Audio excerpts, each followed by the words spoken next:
And Mr. Dowdy, we are ready.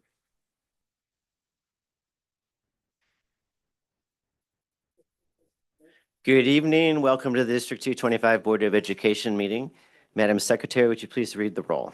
Mr. Dowdy. Here. Mr. Glowacki. Present. Ms. Mullenbeck. Mr. O'Hara. Here. Ms. Segwin. Mr. Schein. Present. Dr. Steinberg. Here. 6 members present. Item 2 on our agenda is a motion to approve the agenda. So moved. Second. All in favor? Aye. Any opposed? Motion carries. Good evening, everybody. We have quite a full house. It's great to see everyone tonight. I know slightly warmer weather, and so it's all is going well in the district right now. We're well into second semester and heading towards March in a hurry. This evening, we have our typical opening board and superintendent reports and recognitions. We have community comment, and then we have our consent agenda. We have 3 items on our regular agenda. The first is new instructional materials proposals. The second is the typical and annual release of tenured, non-tenured, and part-time certified staff. And finally, we have 3 policies up for their first reading tonight. Again, we really do appreciate everyone being here this evening. We now move to item 3 on our agenda, which are our board and superintendent reports. Dr. Johns. Thank you, Mr. Dowdy. Obviously, we have a lot of excitement in the room. It's great to see so many of our students here this evening, both to be recognized for their considerable achievements and also to learn what happens in board meetings as we conduct the affairs of our community. I'd like to start off with our superintendent's reports by starting off with Ms. Mandy Hughes, who'll give us an update on GBN.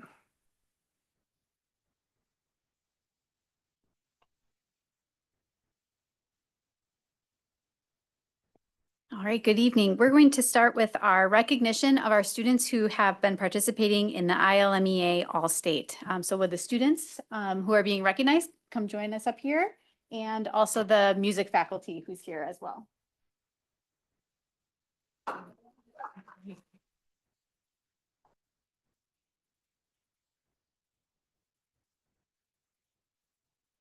Okay, so each fall, more than 21,000 music students across the state of Illinois audition for regional honor ensembles in band, choir, orchestra, jazz band, and vocal jazz ensembles.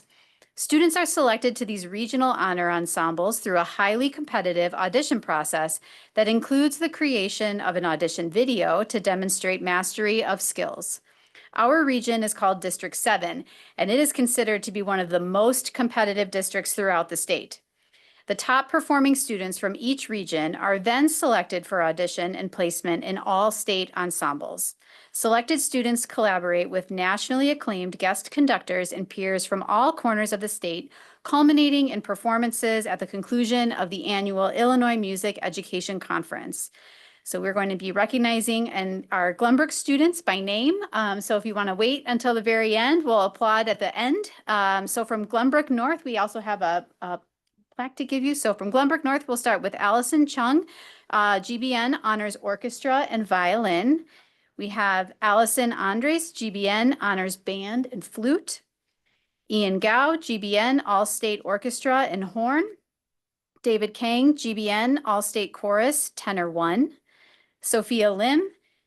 I was trying to group them by school and I had sorry, I'm going to come back to Sophia. Okay. Okay. Yesha Mystery, GBN Honors Chorus, Alto 2. Emma Knoll, GBN Honors Chorus, Soprano 2. And from GBS, we have Sophia Lim, GBS Honors Band, Clarinet. And Leah Plasterer, GBS Honors Chorus, Soprano 1. And Jeremy Rabor, GBS All-State Vocal Ensemble, Tenor. Did I make a mistake? Okay, all right. All right, so we want to recognize you. Let's give them a great round of applause for it.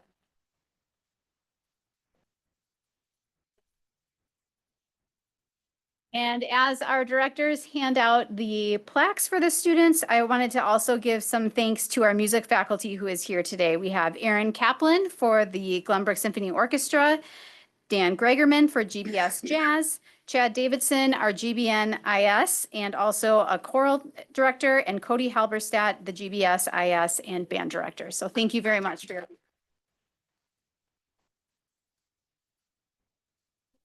All right. So you get to do a round. Yeah. Okay. Congratulations. Congratulations. Congratulations. Congratulations. Congratulations. Congratulations. Congratulations. Congratulations. Congratulations. Oh, congratulations. Congratulations. Michael's proud. Michael's proud. Congratulations. Congratulations. Yeah, take it out so we can see it, kind of hide your phone behind it. There we go, very good. All right, we're gonna look at Miss Smith, she's gonna give us a picture, good. Ready? Great. Wonderful. Thank you.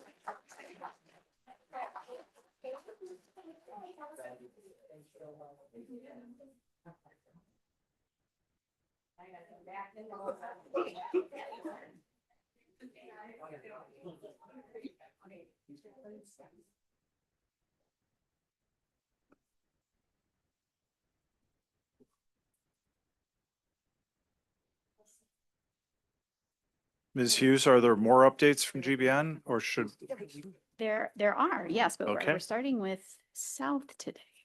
Yeah, it's Dr. Bell. Dr. Gravel has some exciting news to share this evening as well. All right. Good evening, everyone. And again, congratulations to our student musicians for their amazing accomplishment. It was really cool to be back down in Peoria for the conference and seeing all of them in the rehearsals through concert. This evening, we have that opportunity to recognize some new leaders that will be joining our team in the coming school year. And so as I prepare to assume the role of superintendent, I want to highlight the outstanding achievements, first and foremost, of our teachers and staff, including the phased-in implementation of the Accelerated Placement Act, the creation of our first district-wide course guide, and the launch of School Links for four-year planning. These accomplishments have truly laid a strong foundation for our Spartan and Titan families navigating high school and post-secondary options. Looking ahead to next school year, we will enter the second year of our strategic plan. Our shared work will center on student empowerment, culture and climate, reimagining learning, and leadership development. Strong leadership will be absolutely essential for establishing timelines, facilitating meaningful conversations, and ensuring that outcomes are effectively communicated and aligned with that strategic plan.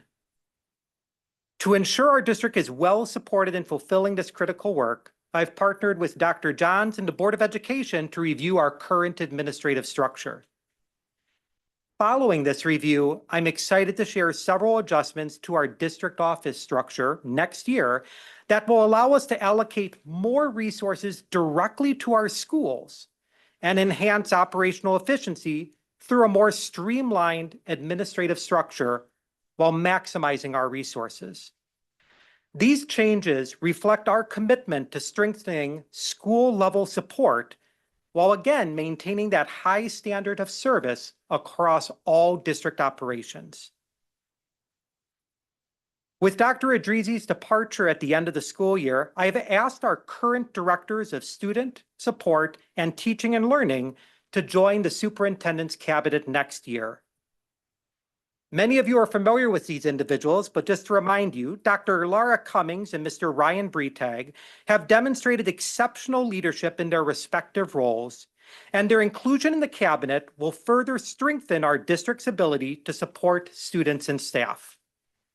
Together, they will continue their outstanding work while collaborating closely with our school teams to enhance daily support for students and ensure alignment with our district's priorities. Before I share a little more about Laura and Ryan, I wanted to update our community regarding my own replacement as Assistant Superintendent for Business Services. As the board shared in November, the district launched a comprehensive search for our next chief school business official. Despite conducting several rounds of interviews, we were unable to identify a candidate who fully meets the needs of our growing district. After careful consideration, we have decided to pause the search process for that role and plan to reopen it on October 1st. In the interim, to ensure continuity in business operations, I have asked Ms. Vicky Tarver, our district's long-term Director of Business Services and Treasurer, to take on an interim leadership role overseeing the day-to-day operations of the school business office. Additionally, I have asked our Associate Principals of Operations and Student Experiences, Mrs. Lauren Bonner and Mr. Casey Wright, to support some key initiatives related to facilities, operations, safety, and technology, areas that directly impact the day-to-day experience of our students and staff in schools. This collaborative approach led by Ms. Tarver and myself will ensure that all operations remain efficient and responsive to the needs of our schools. Most importantly, it will provide us the time necessary to identify an exceptional candidate to serve as our next Assistant Superintendent of Business Services. I am truly grateful for the unwavering support and partnership of Dr. Johns and the Board of Education. And as we embark on this new chapter together, I look forward to collaborating with each of you to strengthen our schools and enhance the educational experiences of every student. At this time, I'd like to transition to introducing the two members of our administrative team who will be taking on new roles, and in these roles play a vital function in advancing our mission and supporting our schools in the years ahead. To begin, may I ask Dr. Laura Cummings to join me at the podium.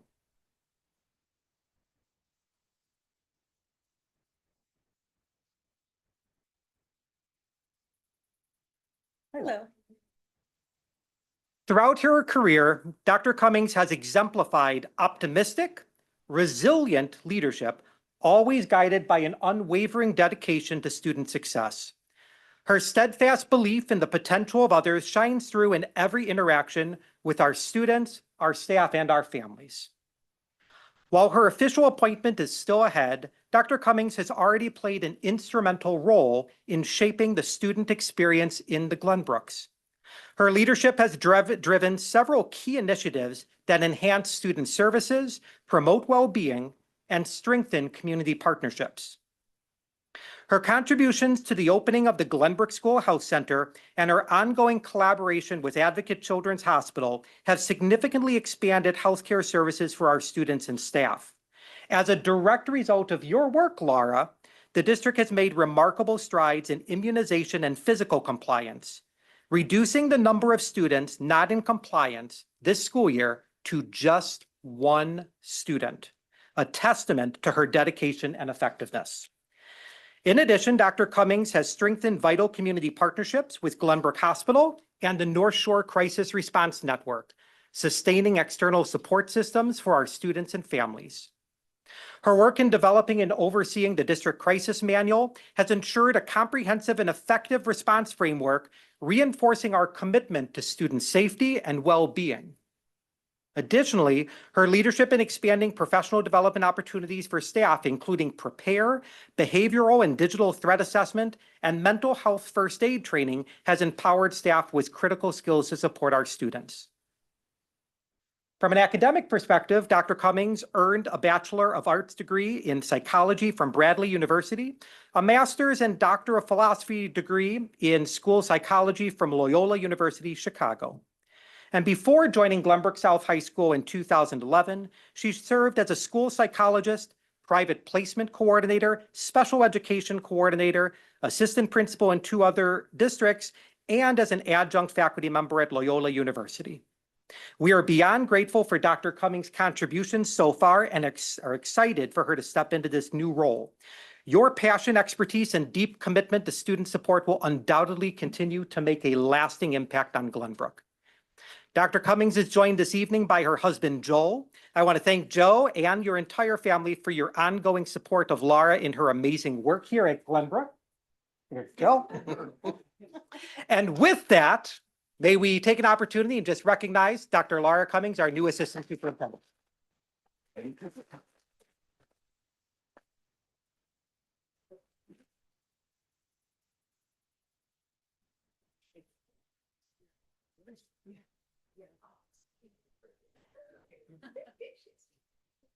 Well deserved.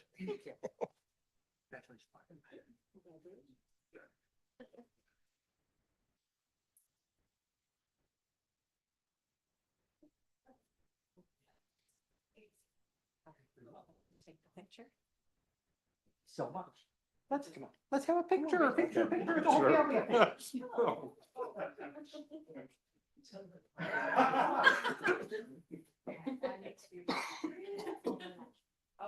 All right.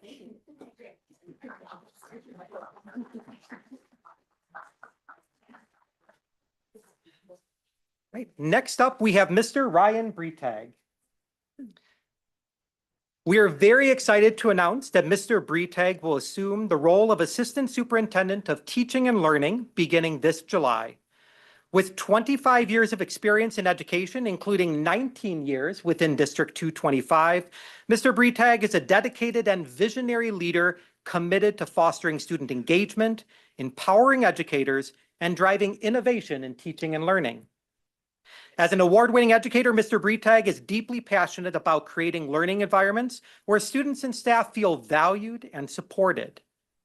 Your innovative leadership has been instrumental in advancing so much regarding student well-being, including the development of a district-wide well-being committee, implementing a social-emotional screener, and reimagining the physical education curriculum to focus on functional fitness. Recognizing the importance of data-driven decision-making, Mr. Breitag has worked closely with educators and staff to develop and launch a student data and student success platform.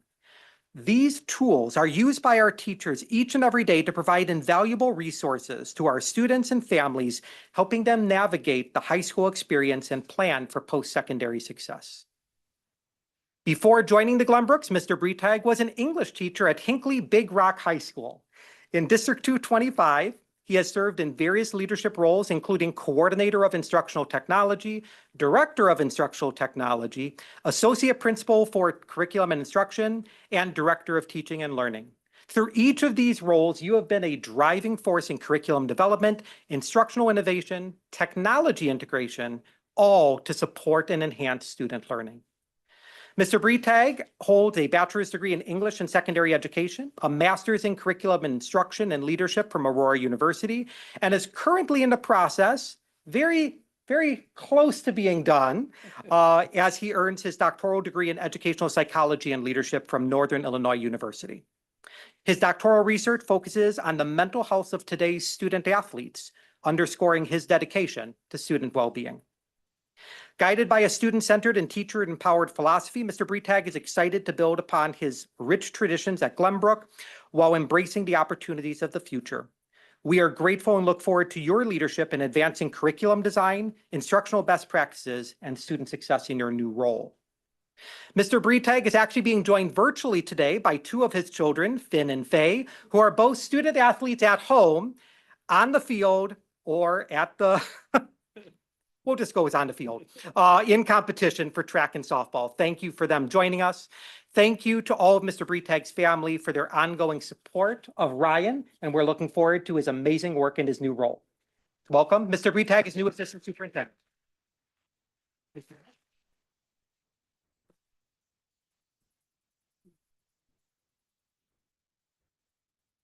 Right, congratulations. Watch your step.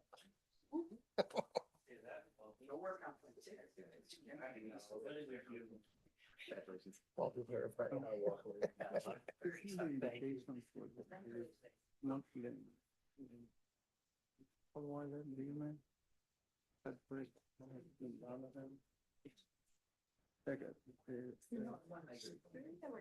an extra. There you go. That's a good thing. It's gonna fix that and break it apart.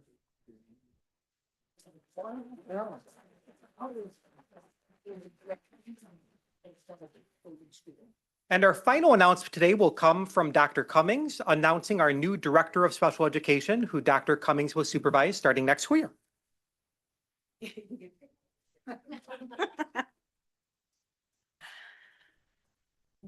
I am pleased to introduce Dr. Skip Coombe, who will assume the role of Director of Special Education beginning July 1st, replacing Dr. Jennifer Pearson, who is retiring. Dr. Kuhn began his career as a special education teacher working with students in the juvenile justice system, where he also served as a case manager and a department chair. He was then selected to be a scholar in the National Center for Leadership in Intensive Interventions at Vanderbilt University. During his 3 years there, he trained under national experts specializing in database decision-making to implement evidence-based academic, behavioral, and social-emotional interventions. Following his doctoral studies, he worked as a visiting research scientist at the University of Alabama, contributing extensively to the field. Over 4 years in academia, Dr. Kuhn authored more than 20 peer-reviewed research papers and book chapters and presented nearly 40 times at national conferences. Driven by his passion for working directly with students, Dr. Kuhn returned to the public education and has spent the past 5 years as the Assistant Director of Special Education and Director of Student Services in Elmhurst Community Unit School District 205. In those roles, he oversaw programming and services at York Community High School and the Bridges Transition Center. He earned his bachelor's degree from the University of Dubuque and his master's of art from National Louis University and his doctorate from the University of Illinois, Chicago. During his doctoral studies, he was a scholar with Vanderbilt University's National Center for Leadership in Intensive Intervention. Please join me in welcoming Dr. Kuhn.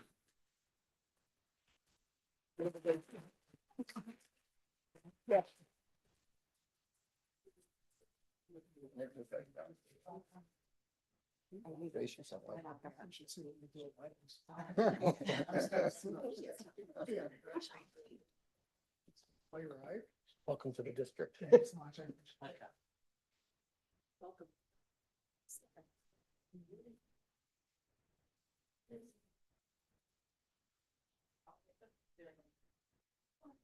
Here we go, friends. 1, 2, 3, and 1, 2, 3. Here we go. I love how Pete keeps sliding.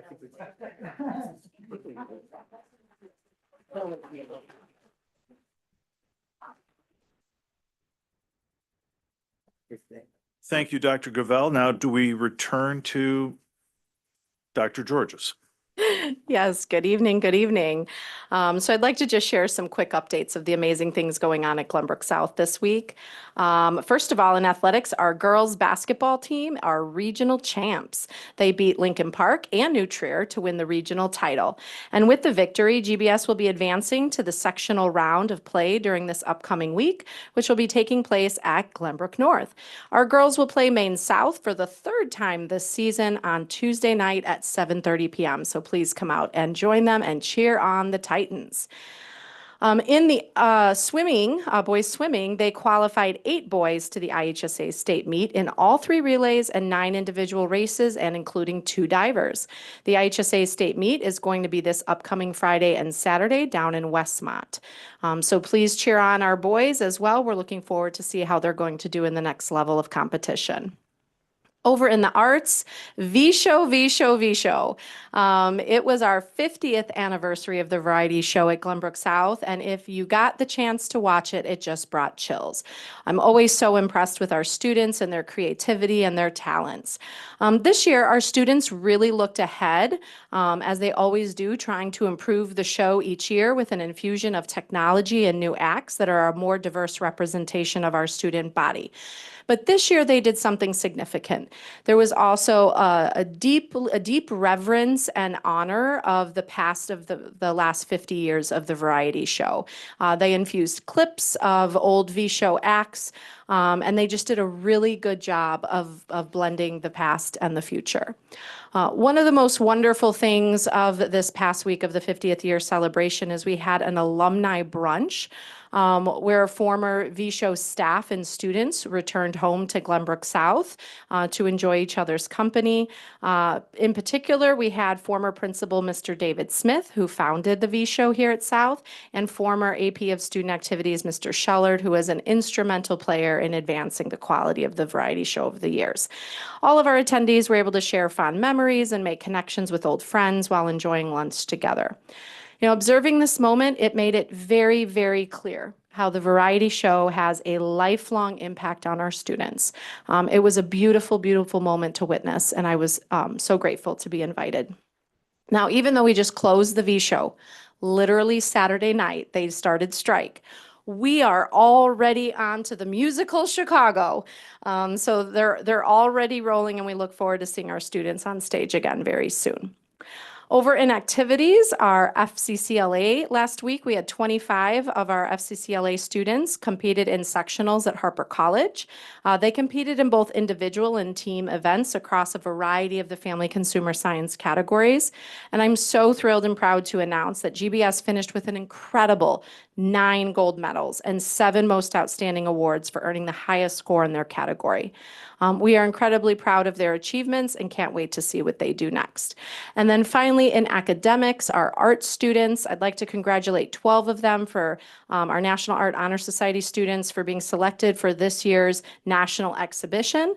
Our National Art Honor Society board chose every single one of our submissions this year, and it's the first time in history our NAHS submissions were all received. So again, so proud and excited to see what these students will be recognized in this year's show. And with that, I'll pass it over to Miss Hughes. One more.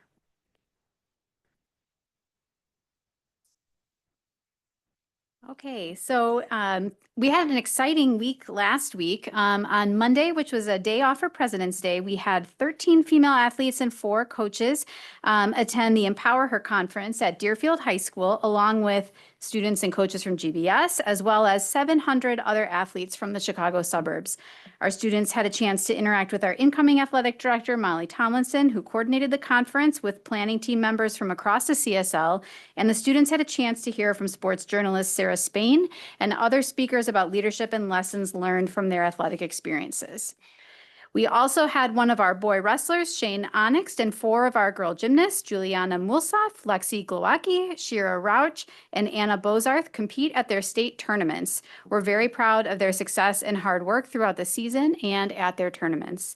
And finally, at the end of last week, we had a great Booster Bash event this weekend, which included a recognition of John Catalano and his leadership of the athletic department. So coming up this week, we are looking forward to our girls basketball team, who are also regional champions, who will be playing Loyola on Tuesday night for the sectional semifinals before the GBS game. And GBN is thrilled to be hosting sectional games for girls basketball for the first time ever, as well as the sectional finals on Thursday. So we'll have to see who ends up. It might be a crosstown game. Okay. We are also sending off our athletes for girls wrestling, boys swimming, and boys diving to their state tournaments. One special success of note for one of our divers, Matthew Yuan, he not only qualified for state, but he has set major, and I would say I really mean smashed records for his dive at sectionals. So he is the one to watch at state.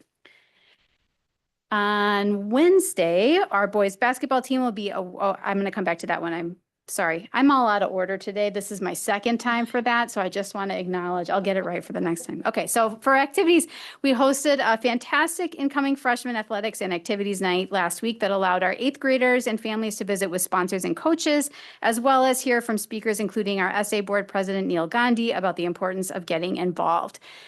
We sent our speechers to state, and we are pleased to announce that Maya Gerstein placed 5th for radio speaking, and Vika Gavrilek placed 7th for impromptu.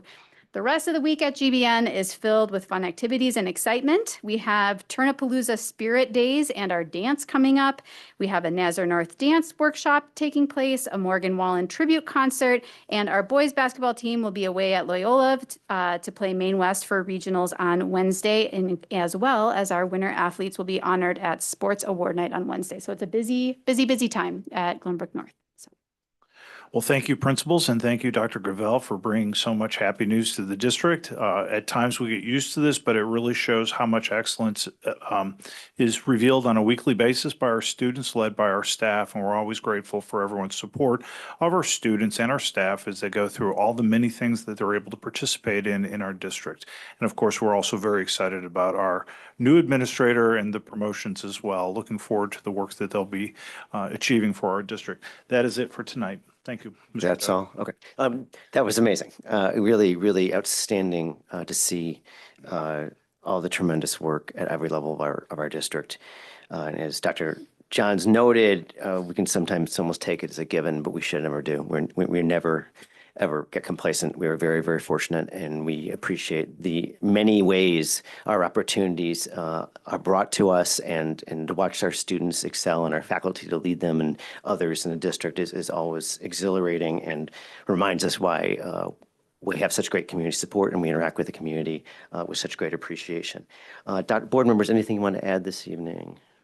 Just want to share Yes, one Dr. thing. So Steinberg. we always talk at the board about sometimes decisions that either we make or somebody else makes, and how we want everybody to be involved and community to be involved, and how we want to hear from everybody. So I was on the side of this week. I got to attend a meeting of the finance exam committee, and I got to see actually the district at work. So there were teachers, instructional supervisors, a couple of students, parents or parents there, board member. The administration was great. Not just simply seeing people work or being part of the people working, but seeing the level of commitment. And the people are asking, is this good for the students? Is this not good? How does this affect their emotional well-being? Where's Mr. Britak somewhere there? He wasn't there at the meeting, but he always talks about social, emotional well-being. Really thoughtful process. I know was meeting 2 out of how many? This was meeting 2 out of 4. And I know more things are going to come our way, but it was really energetic to see, how everybody was committed during the day. Some of them had to run at the end, go back to class and different things. So I appreciate not only the leadership of Dr. Idrisi, and I don't think Bob is here, but Mr. LeBlanc, but everybody who was involved there. So kudos to everybody. Well, thank you for sharing that, Dr. Steinberg, and thank you for the partnership with the many with whom you interacted. It's great to see that. We move to item 4. Oh, I'm sorry, Mr. Schein. It's okay. I just wanted to comment about the V show. Excuse me, like many of you, I had an opportunity to visit both shows. The performance is wonderful. It's great to see the participation. Along those lines, I think we probably need to do some more work for outreach to our middle schools. I felt, I know the V show at South a little better, so I'll speak more specifically to that it felt like participation was down somewhat. And I think that is not so much a reflection of interest from our students and staff, but just the way I think COVID really had this impact on student participation in the arts. And the event like the V show brings so much positive to the entire school culture and community that I hope we can think of ways to bring the younger kids and families in working with the staffs at the middle schools in whatever way might be appropriate. Just for example, going back in time, freshman act, you could barely fit on the stage. And you can see that change. And this isn't a criticism, and please don't take it that way, but without singers and dancers and performers, more the better. And on the other side, it was wonderful to see the legacy, all of our history, all of the people who came back. Love the V show. It was nice to talk to David Smith and Mr. Shellard and Mr. S. and all of them. There's this cultural thing we have, and it's really precious, and it's to be valued. And music is a great communicator. And to see the students up there, so many of them, and I don't think we fully understand or how many of them go on to careers, not necessarily in the arts on the stage, but in other things, directing, sound, lights, whatever. There's just this huge impact performing the business of developing and producing performances. So, and those might be people we would want to come back and perhaps speak to our staff and our kids and our families to say, hey, there's something out there for you, be part of this. And so just thanks to everybody who put it on. I know it is an unbelievable amount of work to pull that show off. And there are plenty of professional productions who would be thrilled to deliver that level of quality that we are able to do. So kudos to the whole group. Thanks. Well, thank you for those really important words. The arts community at the Glenbrooks has been incredibly strong and rich for the entire time I've lived here, and I'm sure that others up here would say the exact same thing. And it really is a community good that people, not just in the school community, enjoy, but it's something that enriches all of us. So thank you for the words and the inspiration that is tied to them. Item 4 on our agenda is recognition of community visitors. This is an up to 30-minute portion of our meeting. We always value the folks who come here. Right now, under our procedures, we ask people to sign up ahead of time. We have 4 speakers tonight, what I'll get to in a moment. You have up to 2 minutes, I mentioned. Please give us your name and address if you have not done so. If you wish, it does help us with follow-up. We do remind you of a few things. First, we do not respond to you during this part of the meeting. We do listen very carefully. Please keep in mind that we maintain confidentiality and privacy, and we don't discuss individual employees or students. Please note the board does not control the topics raised or the substance of public comment. Fourth, we remind our speakers that you either direct their comments to the board and make sure your comments relate to district business. This is not a political forum. We also remind speakers that their comments are not automatically protected by any immunity or legal protection or privilege. And finally, we ask everybody to maintain civility and respect. With that preface, I have the list for this evening. I first call on, if I'm not sure I'm reading this, is it Amani Sawdice? I'm probably not reading it right, and I apologize in advance. All right, I wasn't too far off. Okay. My handwriting's horrific, so I have no one to talk. Okay. My name is Amani Sadai, and I am a junior at Glenbrook South. I live at 47 Briar Road.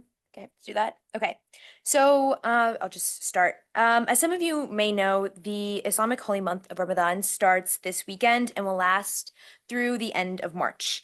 Ramadan is a month of fasting, reflection, and spiritual growth for all involved. For many students, it also presents a unique set of challenges. Balancing the physical demands of fasting with the mental and emotional demands of studying can be very taxing. As students, we are expected to perform our very best on tests, assignments, and in our extracurriculars. And fasting requires us to forego food and drink from dawn until dusk, yes, even water, often leaving us fatigued and distracted and struggling to concentrate. This makes it harder to engage in classes, completing assignments, and focus, particularly in the later hours of the day. Our schedules change to adjust for pre-dawn meals and late night prayers, so it can feel a bit overwhelming to keep up with both religious practices and our academic obligations. Given all of this, it's clear that the end of Ramadan, this holy month, is a time for celebration and for rest. Eid al-Fitr is a significant occasion for students to take a well-deserved break, relax, and enjoy their time with their friends and family. But in many districts, including ours, students are expected to return to classes and continue their studies or take their tests immediately after their holidays. I myself don't participate in any athletic activities, but I know that from my sister that missing class can also mean missing out on athletic activities.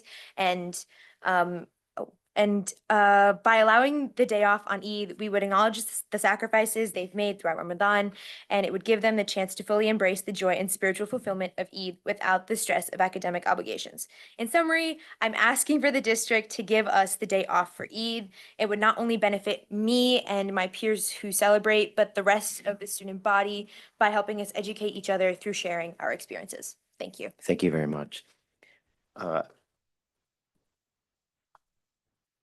Our second of 4 speakers this evening is Mr. James Williams.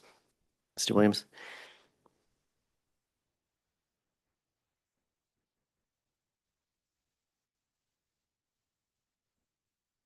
Thank you, everybody. When I was a student in the district, GBN, I must say, was not as diverse as it is now. And the population of students in special education like myself was not as substantial as it is now. But one thing I can say is this. Because NSSED has always had a larger geographical area that it serves compared to 225 and other districts. When I was a student peer mentor in the TLS classroom, the ethnic diversity and student diversity within the TLS classroom was always greater than among the rest of the student body. Indeed, back then, if you were a peer mentor, you learned about diverse traditions, such as the tradition mentioned in the previous comment. As a peer mentor, you learned not just about disability back then, you also learned about that diversity. But one silver lining of that diversity and that growing population is that so many things that the parents of students of past generations have fought for have happily become standard procedure in so many ways in District 225.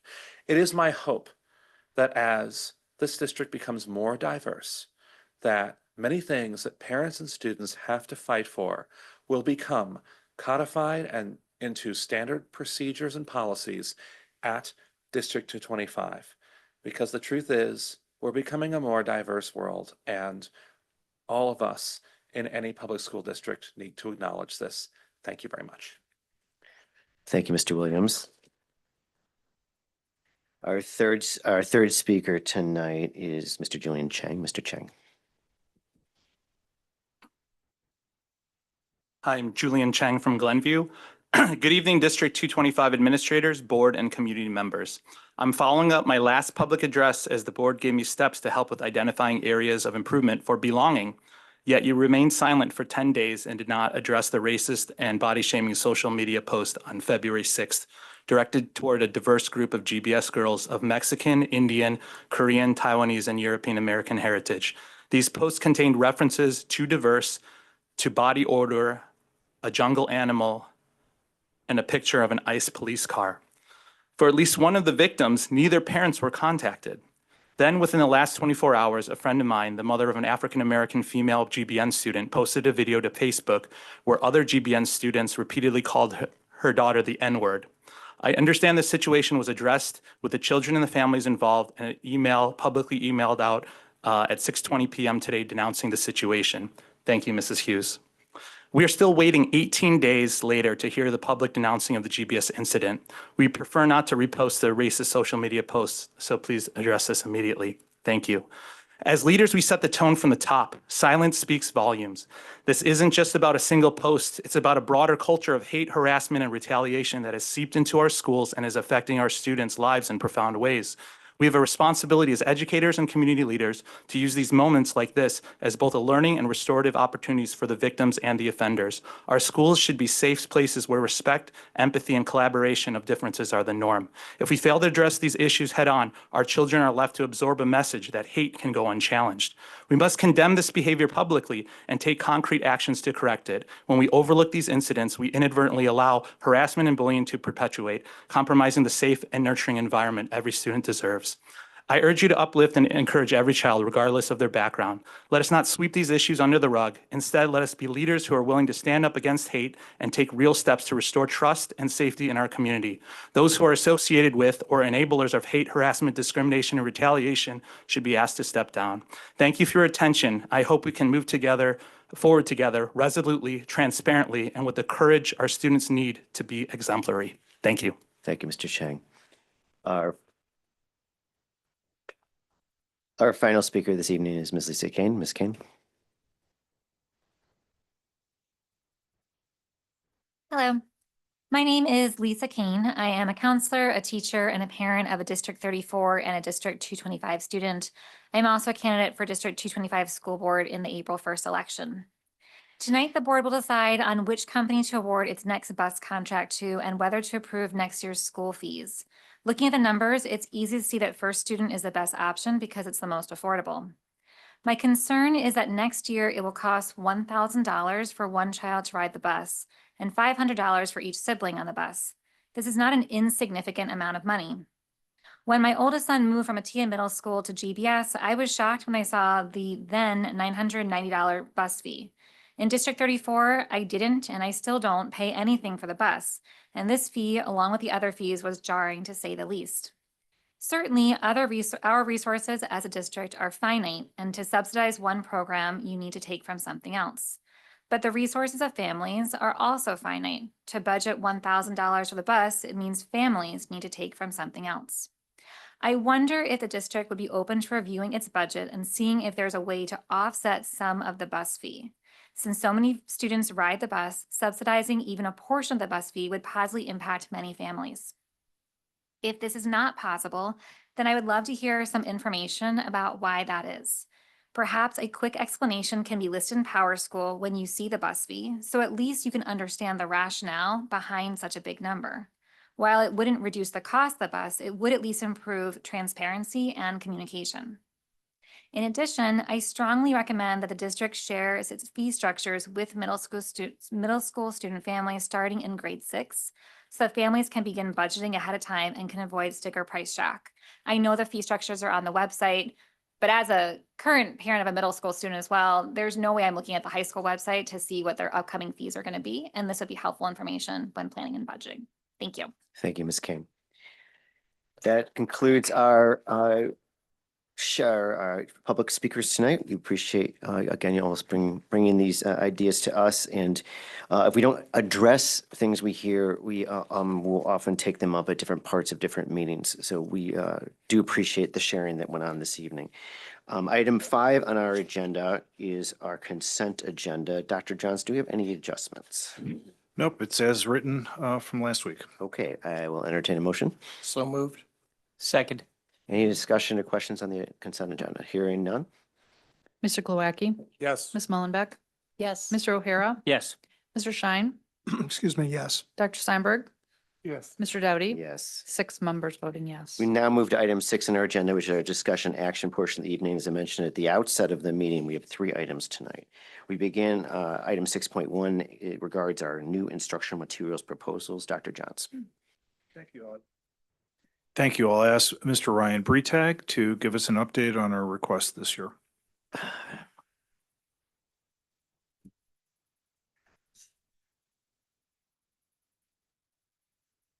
I promise one side.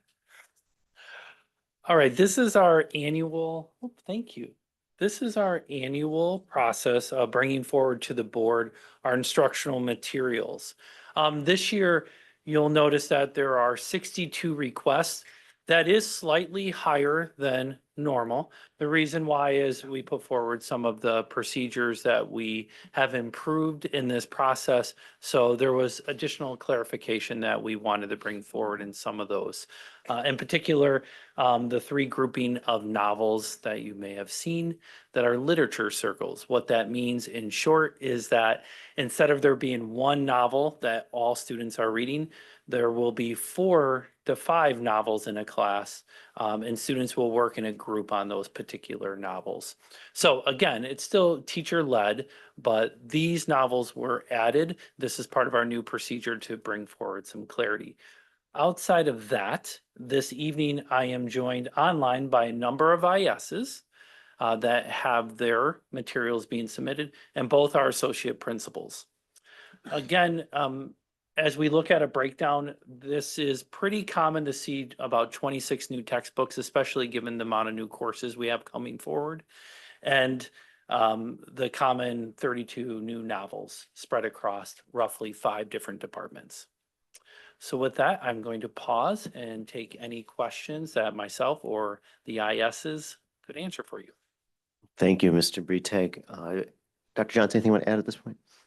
Well, I want to thank Mr. Bretag and the team of ISs who've put a lot of work into not only the work of determining the materials that need to be presented and are sought after to be used in our curriculum next year, but also the work they've done in updating our process. As you can see in the addendum in the document, we've come a long ways in having a consistent process across the district, really having a system for this, which has been an area of growth for us for many years. And I want to thank Mr. Bretag for leading that, but also the work of his team in making it come to fruition so quickly. Thank you for that. Board members, Ms. Mullenbeck, anything, any questions? I enjoyed looking at the novels list because I'm always looking for something to read. A lot of good ones on it.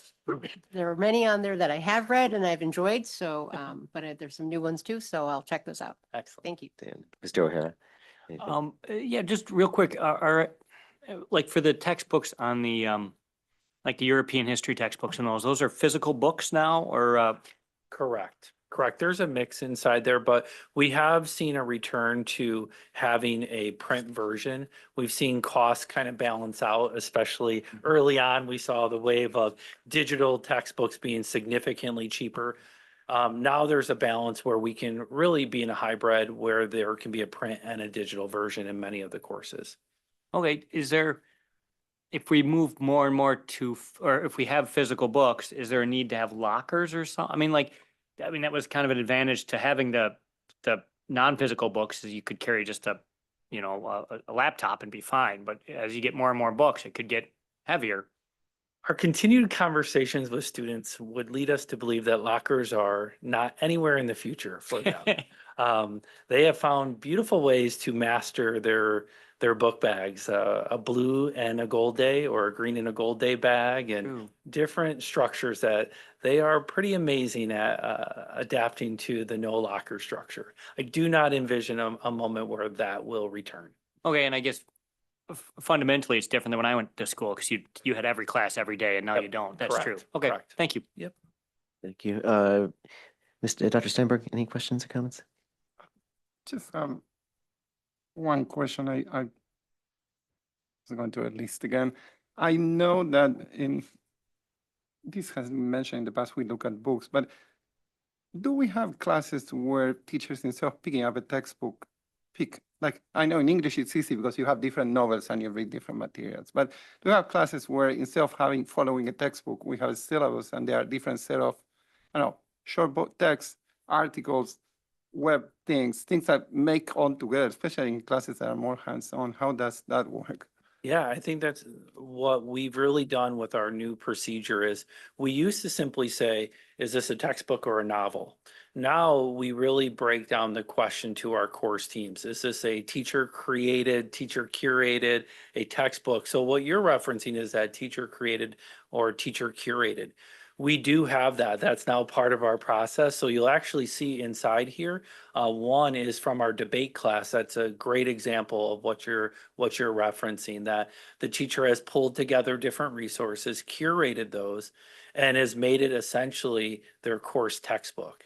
What's really nice about that is our course teams have done tremendous work over the last few years of really starting this process. And this year we took language that are called anchor articles or resources that are part of the core curriculum. So as we look to update their textbook, these are the anchor resources that stay with the textbook and supplemental materials surround it. So absolutely. That's great. Yep. Thank So you. you'll see that now identified very clearly as those things come forward. That's part of that transparency that we wanted to have, but also that our team needs to have to be really efficient as we work on curriculum course mapping. That's great. And if I may have a follow-up, we talk about different learning strategies for different students, even within the same classroom. So my colleague here was referencing back at some people going back to hard copies of textbooks. Do we have also other ways, like, videos and other techniques that students can use to complement the regular use of the textbook? Yeah, I think I appreciate you re-asking that question because I'm not sure I was 100% clear that it's not necessarily a return to a print textbook. It's a move to a hybrid where you have both digital, so you have the interactive resources, and a print version. The research is pointing to that, and our student experience is pointing to the need for really both. And we're seeing that. So, and that's where all of our teachers with Google Classroom, they're able to put their textbooks, their materials, and those pieces in place that allow for that different learning styles, so to speak. That's great. Yep. Thank you. And thank you all the people who put all the work together. Thank you, Dr. Steinberg. Mr. Shine, any questions? Mr. Kowalski? Thank you to all the folks that were involved in the review to make sure that our materials and curriculum were top-notch and continue to evolve and excel as they have. The only question I had is more from a finance question. So with this hybrid blended approach that's tailored to the students' preferences and what's most effective. Is our current fee structure and license arrangements still allow for that, or do we have to, should we be expecting renegotiations coming down the road and stuff? No, in fact, as you'll look, Dr. Gravel has continued to put that as an emphasis to make sure we're looking at those course fees. So as part of our procedure, these requests come in, and one of the things we look at is the cost. You'll see some things in there very transparent on, for example, if you saw the most expensive course, instructional material inside there is roughly $190. But that's bundled with 4 different experiences inside of it. So we're really clear on that. And then you'll see a counterbalance that a lot of our textbooks and novels, well, we'll take novels out of it. A lot of our textbooks are $40, $30, $50. So that's still significantly lower than what was in 2007 and 8 when we were bringing forward $200 to $300 textbooks pretty much for each course. So our model will not be changing in Correct. terms of from the family's perspectives and Correct. everything. Still just the one fee, and they have all the materials they need regardless of preference. Wonderful. It's a real benefit to our ISs who keep that real finger on the balance of the fiscal responsibility, what's best for the learning environment.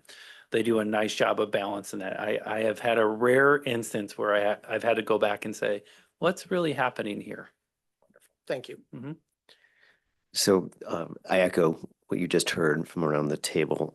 I appreciate the balancing of the excellence with being fiscally responsible and the wonderful ease of just having one fee, which is, I go back to some years and it wasn't so simple. Yes. So that's a real convenience that, and the thinking that allows that convenience to continue is large. So all of the folks who are joining us, thank you. And those who are not joining us, who are part of this, thank you. So thank you for your leadership on this, Mr. Bretek.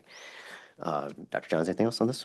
No, thank you, Mr. Bretek, and thanks to your team. We appreciate them being online tonight, just in case they were needed, and we're grateful for their work.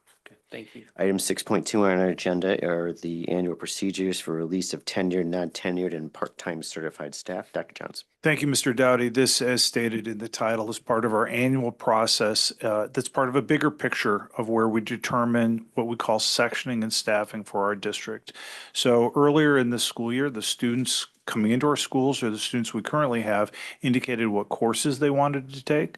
The principals and their teams have been working diligently to match up the courses that the students want to request with our staff. Our staffing follows our students' course requests. And so there's patterns and there's shifts that will occur over time, which means sometimes we have teachers who we need to hire more teachers for particular courses, and sometimes we have teachers for which we don't have particular course needs for. And every year we go through the process, and it's very transparent. We do this every year, and we have this particular item each year in our agenda meetings, to go through the process of if there is a case in which we have teachers that we need to reduce in force or non-renew. We go through the process so the board knows, so the community knows, and so the staff knows what's to come in the ensuing weeks. So this evening, Dr. Romano will walk through this process real briefly. Again, we've all seen this many times, but it's an important part of the process. Dr. Romano? Yes, as Dr. Johns indicated, there are no changes in language this year. Last year, there was a small change with the date. Before, the Illinois School Code was stating that we needed to do this process 45 days before the end of the school year. That date changed to April 15 last school year. So this school year, basically everything remains the same. And what you have in front of you, as Dr. Johns indicated, is should we engage in a reduction in force or non-renewal? These are the resolutions that would be coming to the board, along with the communication that would go to the individuals impacted. Behind all of this documentation, there are conversations that the principals are having with the staff members, should anyone be impacted, before the letters go out to them. So the staff members wouldn't be caught off guard. These are conversations, again, that the principals would be having with the staff members. And then at that point, we start communicating with the letters. They do receive 3 letters, which it does feel kind of, you keep telling me the same thing. So this is something that we are looking at communicating with the staff members, of being aware that they they received three different, it's the same letter, but they received three copies of the letter so that they are aware what the process looks like. But again, there are a lot of conversations that go along with this process. So the next step will occur at our next meeting on March 10th, in which we will share the staffing plan for the district. And then if there is the need for non-renewals or reductions in force, that comes to the board on March 17th. If you'll recall from the calendar, we have two back-to-back meetings in March. I believe, if I recall correctly, that's due to the spring break. So we need to get those two meetings in March.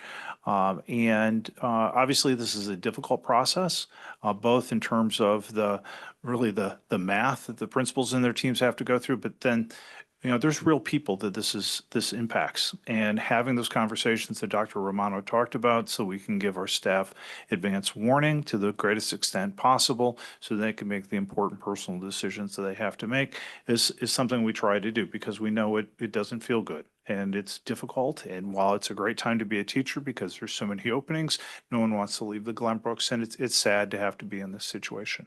I don't have details yet on what it looks like on the horizon. We do have declining enrollment, and that is always a situation we have to manage carefully in terms of where do our retirements fall and where do our student course selections arise. With that, we're available for any questions. Okay, I would say this is just our initial briefing, and we're going to come back on 10th and 17th and actually address the situation as you work through it. But I think you've said this, it's worth emphasizing, all of the folks who may be affected by this will be spoken with and assisted as appropriate. That is correct. That's good to hear. Let me start with Dr. Steinberg. Any questions? I'm not sure if it's a question because I assume the answer is yes, but I would put two comments on that.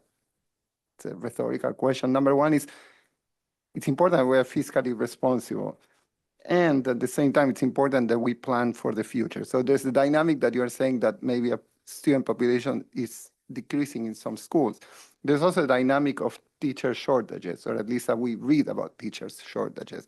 So I don't know how to solve it. I'm glad you all probably have better ideas than what I could have, but two things that I'm asking, are we looking at? One is teachers that can have multiple endorsement on top of their first certification. So we can be more flexible on assignment of those teachers.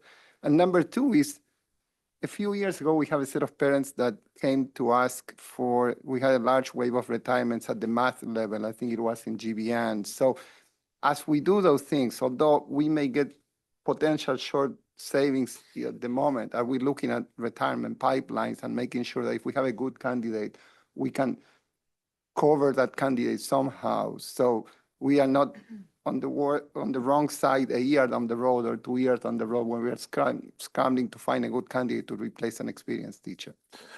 Dr. Steinberg, I'm really glad you made that last comment about the pipeline. One of the advantages of the most recent contract that we signed with the GEA is an extended pipeline. So we have notification. At the time of the signing of the contract, I want to say it was a 9-year notification of the pipeline. I think we're down to 8 or 7 now. But we have a long window of knowing when people intend to retire. So we have the ability to prepare down the road.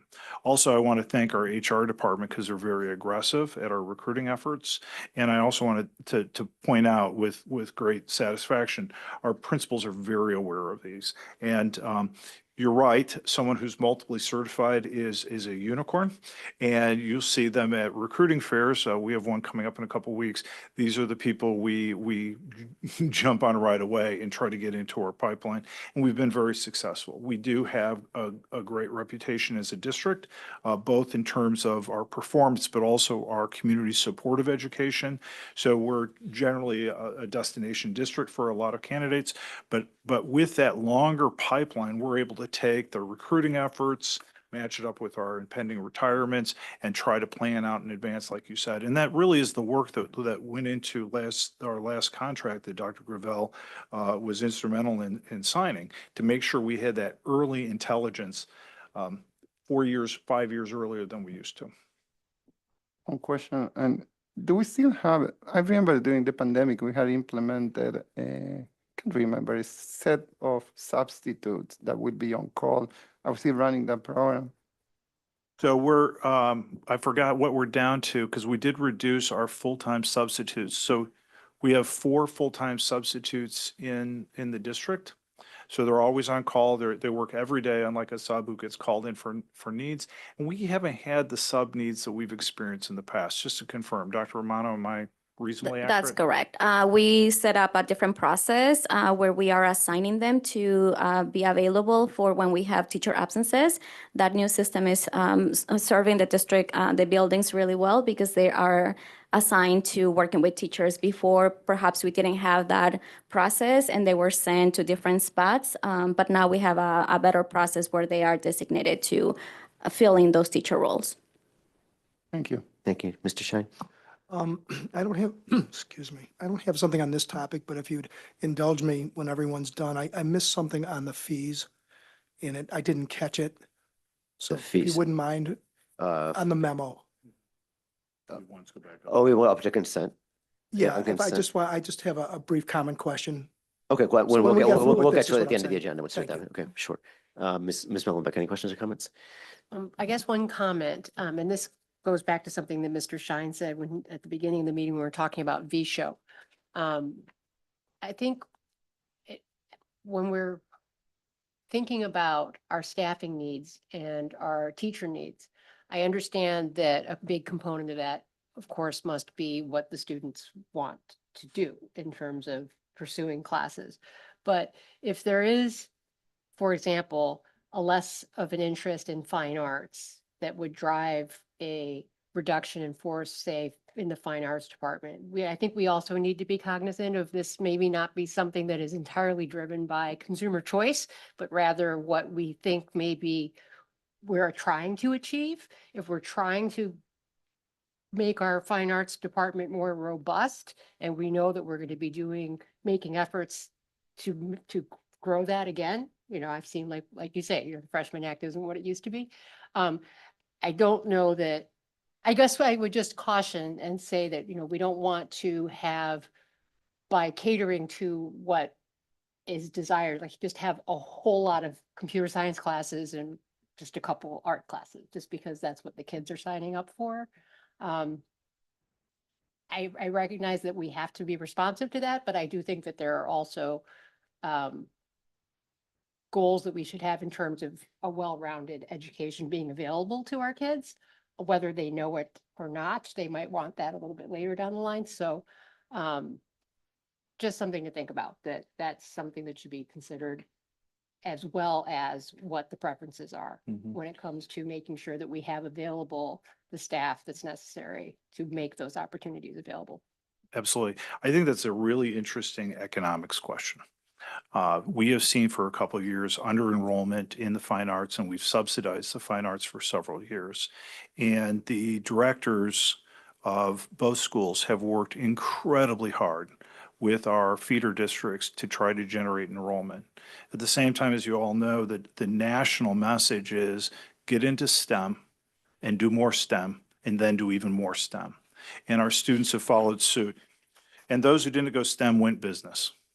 And so we are really seeing a sea change in demand. And we have subsidized for years music because, as we all know, the fine arts in this district are preeminent in the nation, and something we're all very proud of. And if we want to drive enrollment, we have to understand that the market's going in the opposite direction. So if we sustain staff in the fine arts for which there are no students, or small numbers, there's a pain point someplace else. So if we want to direct the market, we probably need to have a conversation at the board table here on what that might look like, and whether that's from mandate, because quite frankly, the directors have worked incredibly hard to drive demand side of that economics equation. And I'm out of ideas for them other than bribing kids. So they have worked that hard. And in the work they're doing with the elementary districts, Cody's not here yet at the moment. And just some of the work that they've done in Glenview to have, for example, they did an all Glenview song, where we had elementary students all through high school singing together on a stage was magical experience. Now, we are going to get better numbers, but it's not the rebound quite yet that we're hoping for. And there's insanely good middle school kids coming in next year. The talent is really high, but we're not seeing the robust numbers that I think we built our staffing around decades ago when there was higher demand. So if maybe we should do, this is going to be a future topic because I want to kind of go back to what's on the agenda. This is really important. And there's a dynamic, obviously, of what we drive, what we lead, and what the market's telling us. So, but that may be a good future topic, actually, as well. Mr. O'Hara, any questions or comments? No, Mr. Glowacki. Yeah, just quickly, in terms of, if you could elaborate a little bit on the process as you were earlier. So we have to, because of state mandates, release folks by the 15th. However, then there's the balancing act as there are adjustments being made. Can you elaborate a little bit more on that? Thanks. As I recall people being Yeah. asked back. Yeah, there's a lot of details that go into things after all this because, for example, someone who's a part-time teacher may find full-time employment in another district. That opens up a spot. We might be able to cobble some spots like that together and retain someone that we were going to release. Another thing that happens is lives change. And so, for example, someone may be welcoming home a baby, wants to take the year off, takes a personal leave family leave to attend to their child, and then we're able to hold on to someone, and then we might luck out that a retirement emerges the next year that matches up. So there is a period of time, really, it can go all the way up into August till we start school year of where opportunities open. And so we're vigilant for those, and the two principals are watching these things almost like a ticker tape on the stock market. So using my colleague's example, then we utilize the folks that know our system and district first and draw them back in. Absolutely. Not only would we want to do that, but it's by law. And so they have first right of, they have recall rights to come back for those positions. All right, thank you for Okay. reminding me. So we will look to hear from you at the next meeting and the following meeting on these topics. Okay, thank you very much. The third item, 6. I'm gonna get your fees thing at the end. That'll be at the end of the. You want it now? Oh, do you mind? Oh, sure, go ahead. I'm sorry. Just a quick question. I apologize. I didn't put this together. In the memo with the fees, I recall at a couple of meetings, like finance and in facilities, it was related, I think, to like electric buses or whatever, but we talked about the fact that we still subsidize busing, and a question was brought up, and it used to be in the memo, and that's the reason I'm bringing this back. I remember it was a column in the memo. Yeah, it's actually noted on page 5 in the memo. We subsidize it by $380. Okay, so it's not in the table. It's on table 5. It's right below. It's footnoted. Okay, well, on page 2? Page 5. Oh, okay, so I'm looking at page 2 that has the. That has the fees, and then later. It actually has it. Yeah, and you'll notice there's an so- asterisk next to there. It says now for additional details, Great. go to table 5, and that So, breaks down the so in bus order fees. to help communicate that, our charter is, right, we don't pay for books. That is the official charter of the district, books and transportation. So that's what, a 30% subsidy or something? What is it, 380 on the 1,000? So anyway, it's just, when you look at this as it sits, used to be, we had a column. And it just was more clear. Okay. And I wasn't sure because it wasn't there, so I'm done. Thank you. Okay, no problem at all. No problem at all. And I think in our future, we'll have this memo, I'm sure in a year, we can bring back that particular column. But thank you for the point. Item 6.3 are first reads on 3 policies, I believe. Dr. Johns. So real quickly, we have 3 new policies that Dr. Gravel ran through the policy subcommittee. These policies are on legal and granted holidays for administrators, the convicted sex offender screening and notifications, and police interviews. Dr. Gravel, are any high points that you want to hit? Certainly. As the Board Policy Committee has been working through our policy manual and reviewing its alignment with updates to the press policy handbook that comes from the Illinois Association of School Boards, we identified that periodically we're missing some policies. that reflect our current practice. We just don't have them directly in our policy manual. So that's some of the policies presented before you. And then we also identified a typographical error on the policy that specifically refers to the number of paid holidays that are given to administrators. So that typographical error is corrected by literally deleting out a section that doesn't apply to that work group. And then the policies are presented. Happy to answer any questions. Ms. Malmbach, any questions? Nope. Mr. O'Hara, since you were there, you probably know everything. All right, Dr. Steinberg. I have one question and one comment. I'm looking at 351, the holiday one, and I know this is this way in school, but I'm thinking about administrators because this is about administrators. I can understand the last paragraph that talks for work, employee must be present for work on the last scheduled business day prior to the holiday and the first scheduled business day after the holiday. I understand if you're on a teaching schedule, this is critical because you're not taking vacation normally on a teaching day. But how this takes into consideration somebody who's on a sick leave or that has taken a sick day, or when we are not in school, but you're an administrator that you're working when you're not in school, maybe you want to take a vacation and use the opportunity that there's a holiday. I'm talking about like 4th of July. 4th of July falls on a Wednesday. Maybe as an administrator, you want to take a vacation on the Tuesday and the Thursday. You may want to take the whole week. And you're going to know, so that holiday falls in the middle, but you're not working the day before or the day certainly. after. So the language seems to be like all the weight goes into making an exception based on the superintendent's approval. But maybe there should be some nuances to that in terms of things that are not as clear cut as something else. In fact, for the district in terms of working, in particular during when school is off, it may be an advantage of letting people take, if a holiday is on a Tuesday, let the people take the Monday. No, certainly. So just a little background.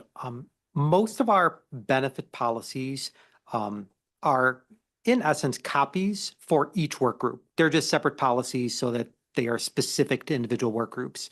It's always been our practice to make sure that the expectations we set for our support staff or any of our instructional staff mirrors that for our administrators. So that's why you see that. However, in the event that a unique situation comes up or a desire of an administrator to use vacation time or a staff member using a personal day, the superintendent just has to be in the loop. And our buildings have established a very simple form process to process that through. Yeah, and I'm talking only about, administrators have more working days than teachers. So I'm talking about those working days, not the regular working days where everybody should be following the same procedures. But there are other days that you're working there. I'm just trying to be practical in terms of thinking superintendent, I don't know how many administrators we have, but superintendent having to review 15 requests for taking Monday off before the Tuesday holiday versus understanding that when those holidays fall outside of the school calendar year, it doesn't break the policy to take the day off before as a vacation day. Yeah, practically it's a handful. Okay. It's not many. All right, my second comment, more than a question, is I was reading the policy agency and police interviews, which I think is very relevant because people are asking a lot of questions about this situation. So I'm glad, appreciative of all your work on this. Two comments, and I know it's hard to probably work on this policy. Number one is now we're having places where it seems like what the federal government says and the state government say on the same issue don't seem to match. And now we are having the complication that sometimes we have federal law enforcement officers in a state where the state law enforcement officers are looking at the thing differently. And I know it's hard to code everything into it. I'm glad the policy talks about supporting the student, making sure the parents are being, if the student is a minor, the parents are being communicated first, making sure that there is somebody that understands law enforcement and at the same time how we care about the students. I think aside from the policy, we should have a message where we, number one, we want to follow the law. Nobody wants to break the law. But number two is in situations where things are more complicated, we want to make sure of the student well-being while following the law. So we don't want to, I don't think we have this, but you read the news, some school students not attending school during some days because the news are posting things. School should be a safe environment. Of course, not for somebody who breaks the law, but in general, it should be a safe environment, and we shouldn't be having to be subjected that regardless of politics or anything, and any student not wanting to come to school because they're afraid of coming to school. No, thank you for the comment on that. And that was something we talked about in policy, which we have that duality, which usually really is not an issue because we do have to follow the law. And if there's any question, we have procedures in place so that Dr. Johnson, Dr. Gravel will be contacted immediately, who would engage our general counsel immediately on this, who's very well versed in any kinds of dynamics that may hit different levels of government. But the rest is statutory about interviews, and this is really just reflecting our, and you can correct me on this, reflecting our practices anyway, what we do. And we just added the policy, but this is basically the practices on the ground as we have them. Any other, Mr. Shine, any questions or comments? I'm not clear on 4A in the policy about that we were just discussing, which is this 7150. Trying to think of this where there's some kind of serious act. And are we saying that the police officer doesn't immediately have the ability to question the student? They have to stop and contact their parent. And if that's what this is saying, does that provide this, like the safest environment? And many things don't rise to a very serious level, and maybe, but when time is of the essence, I'm not quite sure how to read this. And I'm not sure how literally, this is not, I'm not sure, and I'd like some clarification and what our officers would be faced with, say with a weapon or obvious narcotics or other serious fight. I don't know. So I think in exigent circumstances, the really important question is that there's no question they'd protect the situation. They would address the situation if there were a weapon involved. And it says notify or attempt to notify. I believe that this is codified in Illinois law. This is almost, this is a paraphrase or but it's an attempt to notify, and it may be just not possible. If it really were a weapon situation, which is extremely rare, but if it were, we'd have to jump in on this guy's if I've got it wrong, but it's my understanding. Bruce, this policy deals specifically with interviews, right? Not that's actually the a better way to put situations it, you're right. talking about, Yep. Skip. So this is when they want to talk to a student about, shoplifting or something, that it's not, there's a gun in the school, what are we doing? Oh, so you're, okay, so you're This is the saying interview, it's that's not like something's reported and they approach a student about X, which is like either just happened or happening. Correct. This is sort of the post, It's after the we're rounding situation. up the suspects and. This is and the part of the interviewing investigation. Okay. Which Yeah. fortunately Thank doesn't you. happen very often. But it is really to add to Matt's point under the first sentence under section B, it's managed requests by law enforcement. So it's not our request or it's not a hot pursuit, as I think the language that came from our attorneys or some background on this. So it is when they're conducting an investigation in non-emergency status. Thank you for the question too. Yes, Ms. Bollenbuck, any questions? No? We done this, Mr. Glacki? Well, thank you for all the work the policy committee did on these. These are very important changes and updates. They are. Oh, thank you very much. That, I believe, is it on policies. Yes, thank you. These will come back on consent on the 10th of March. That's correct. Okay. Item 7, our agenda is our summary. We started with a celebration of our Glenbrook North and South students who attended the All-Star Musicians and at the Illinois Music Educators Association. They also introduced the various new administrator roles. Ms. Tarver, who's going to be our interim CSBO. Dr. Cummings and Mr. Bretag are taking on new roles as assistant superintendents, and Dr. Coombe, who's going to become our new director of special education. We're excited to have them all on board going forward. We also had robust, as always, reports from our schools with in basketball and the arts, the V show being a special year, particularly for Glenbrook South, but always good for both schools. The gold medals at the FCCLA, the National Honor Society for the Art Students, the Empower Her work in athletics and empowering female athletes. The Booster Bash is also a special evening of athletics and I know recognizing Mr. Catalano, who I believe is retiring, I think, this year, and if I have that right. And the incoming freshman activities, speech awards, and if I missed anything, forgive me, but it's, as always, really a happy overwhelming. We recognize 4 community visitors tonight on various topics, ranging from the coming fasting of Ramadan and getting time after that as an idea, special education needs and the diversity of our education. We also had about questions about identity, belonging, and social media posts that asking having those addressed. And we also talked about the bus fee, and we did have a clarification that Mr. Shine raised just a few minutes ago. On our consent agenda, we passed the consent agenda without change. We had 3 items on our regular agenda, the new instructional materials proposals that Mr. Bretag brought to us. Then we talked about procedures coming in March regarding the release of tenured, non-tenured, and part-time certified staff. And finally, we brought up on first read 3 policies coming back on the 10th on consent.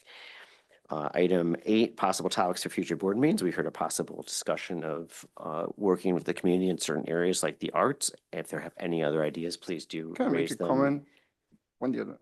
Comment/suggestion. In its policy, and I think it's good in terms of fairness for everybody. It's policy that we don't respond to public comments because that needs to give people the opportunity to think about it.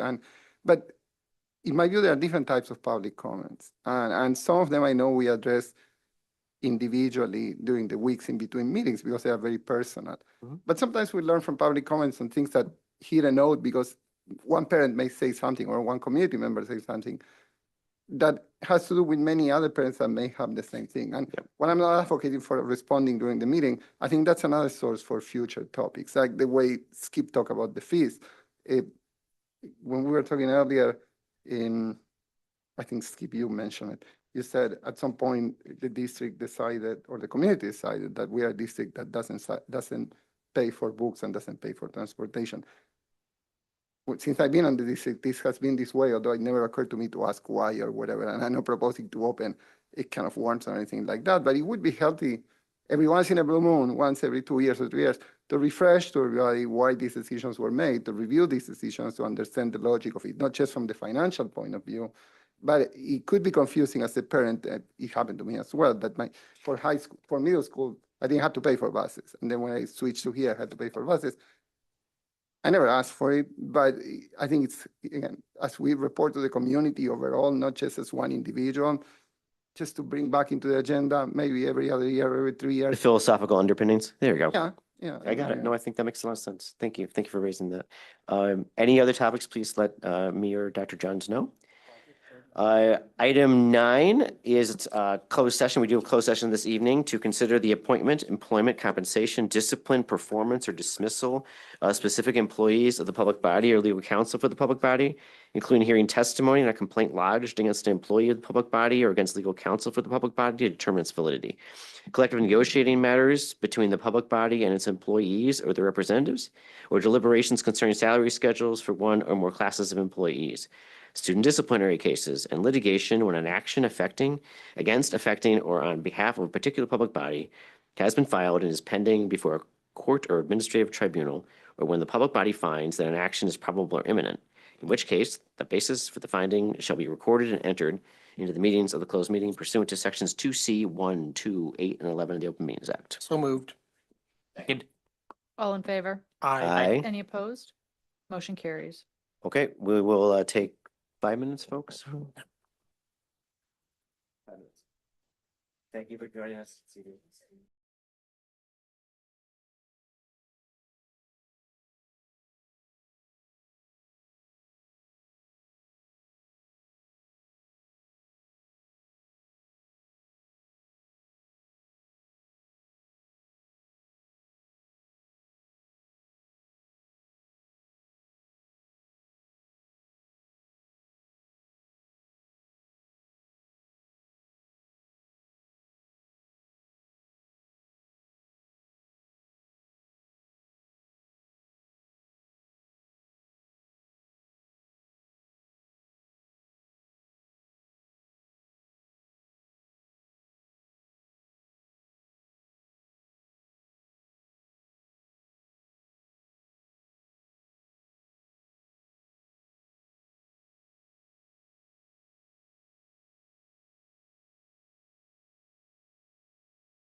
And Mr. Doughty, we're back at 9:15 PM.